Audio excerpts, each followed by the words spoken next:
আছে একটা আঞ্চলিক ভাষা রয়েছে। তো আমরা পশ্চিমবঙ্গে বাস করি, আমাদের মাতৃভাষা বাংলা, সবাই জানে। তো আজকে আমরা ভারতীয় ভাষা সংস্কৃতির একটা শিবিরের আয়োজন করা হয়েছে।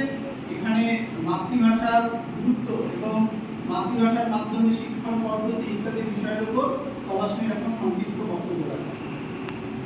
ভাষা মানব জীবনের একটি অপরিহার্য অংশ। এটি মানুষের মধ্যে যোগাযোগ স্থাপন করে, জ্ঞান সঞ্চার করে এবং সংস্কৃতি ও ঐতিহ্যকে রক্ষা করে। ভাষা আমাদের অনুভূতি, চিন্তা এবং অভিজ্ঞতা প্রকাশ করার একটি শক্তিশালী মাধ্যম।